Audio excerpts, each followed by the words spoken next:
എല്ലാവർക്കും നമസ്കാരം. ഞാനിപ്പോൾ നമ്മുടെ നോർത്ത് ചാലക്കുടി നമ്മുടെ വ്യാസ സ്കൂളിൻ്റെ അടുത്ത് നമ്മുടെ ആ ഗുരുദേവൻ്റെ ഒക്കെ പ്രതിമയുടെ ഓപ്പോസിറ്റായിട്ട് ശിവഗംഗ എന്ന് പറയുന്ന ഒരു പലചരക്കട ഉണ്ടായിരുന്നു. എന്താ സംഭവം എന്ന് വെച്ചിട്ടുണ്ടെങ്കിൽ ഇവിടെ കുറച്ച് പേര് ചേർന്ന് നടത്തുന്നൊരു പലചരക്കടയാണ്. നമ്മുടെ വീടുകളിലേക്ക് ആവശ്യമായിട്ടുള്ള എല്ലാ സാധനങ്ങളും കിട്ടുന്നൊരു പലചരക്കടയായിരുന്നു. ഇന്ന് കാലത്ത് ഇതിൽ നടക്കാൻ ഇറങ്ങിയവരും മറ്റുമാണ് ഇതിൻ്റെ അകത്തുനിന്ന് ഈ കടയുടെ അകത്തുനിന്ന് പുക വരുന്നതായിട്ട് കണ്ടത്. അങ്ങനെ ഇതിൻ്റെ ഉടമസ്ഥരെ അറിയിച്ചു. അവർ വന്നപ്പോഴേക്കും ഇതിൻ്റെ ഉള്ളിൽ തീ പിടിച്ചിരുന്നു. ഇതിൻ്റെ അകത്തുള്ള എല്ലാ സാധനങ്ങളും ഫ്രീസർ അടക്കം ഉണ്ടായിരുന്ന ഐസ്ക്രീം സൂക്ഷിക്കാനുള്ള ഫ്രീസർ, അതുപോലെ തന്നെ മറ്റ് പലചരക്ക് സാധനങ്ങൾ എല്ലാം തന്നെ മുഴുവൻ സാധനങ്ങളും കടയുടെ ഉള്ളിൽ കത്തി നശിച്ചു. ഷോർട്ട് സർക്യൂട്ടാണെന്നാണ് പ്രാഥമിക വിവരം. ചാലക്കുടി പോലീസ് എത്തിയിട്ടുണ്ട്. ഫയർഫോഴ്സ് എത്തുമ്പോഴേക്കും ഇത് തീ ശരിക്കും പറഞ്ഞാൽ കത്തി സാധനങ്ങളെല്ലാം നശിച്ചിരുന്നു. തീ നാട്ടുകാരെല്ലാം ചേർന്ന് അണച്ചിരുന്നു.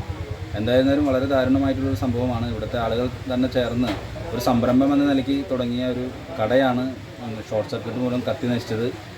നമ്മൾ വേനൽക്കാലത്ത് ഒരുപാട് ഇതുപോലത്തെ ന്യൂസുകൾ കണ്ടിട്ടുള്ള, പക്ഷേ വളരെ നല്ല രീതിയിൽ മഴ പെയ്യുന്ന ഒരു സമയത്ത് പോലും ഇതുപോലുള്ള തീപിടുത്തങ്ങൾ ഇപ്പോഴും ഉണ്ടാകുന്നു എന്നുള്ളതുകൂടി ജാഗ്രതയോടുകൂടി ഇത്തരം കാര്യങ്ങളിൽ ഇടപെടാൻ വേണ്ടിയിട്ടുള്ളൊരു അറിയിപ്പ് എന്നതിൽ കൂടി സൂചിപ്പിക്കുകയാണ്.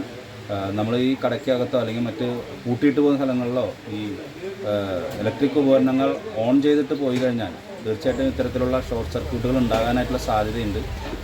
ഈ കടയിൽ എന്താണ് സംഭവിച്ചതിനെക്കുറിച്ചുള്ള അന്വേഷണം നടത്തുന്നു. എന്തായാലും കട പൂർണ്ണമായിട്ടും കത്തി നശിക്കപ്പെട്ടിരിക്കുകയാണ്.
ചേട്ടത് എന്താ സംഭവം? കടയ്ക്ക് എന്താ പറ്റിയത്? നമ്മുടെ പലചരക്ക് സ്റ്റേഷനറി മറ്റുള്ള സാധനങ്ങൾ വിൽക്കുന്ന കടയാണ്. ഇന്ന് രാവിലെ നടക്കാനിറങ്ങിയ സാഹചര്യം, അതുപോലെ പാല് കൊണ്ടുവരുന്ന ചേട്ടനാണ് പറഞ്ഞ് കത്തി പിടിക്കുന്നത്. അങ്ങനെ വന്നു നോക്കിയപ്പം അവിടെ ഷോർട്ട് സർക്യൂട്ടാന്ന് തോന്നണേ, കൃത്യമായിട്ട് പറയാൻ പറ്റില്ല. കത്തി പിടിച്ച് മൊത്തം നമ്മുടെ സാധനങ്ങളൊക്കെ നശിച്ചു. സാധനങ്ങൾ എന്തൊക്കെ സാധനങ്ങളായിരുന്നു? അതിൽ പലചരക്ക് അരി, സ്റ്റേഷനറി സാധനങ്ങൾ, നോട്ട്ബുക്ക്, അങ്ങനെയുള്ള സാധനങ്ങളാണ്. ഒരുവിധം വീടുകൾക്ക് ആവശ്യമുള്ള എല്ലാ സാധനങ്ങളും ഉണ്ടായിരുന്നു.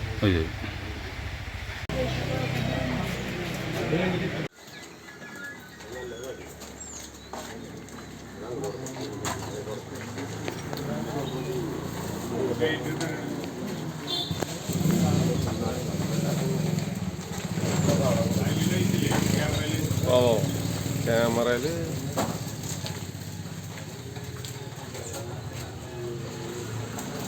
ഫോട്ടോ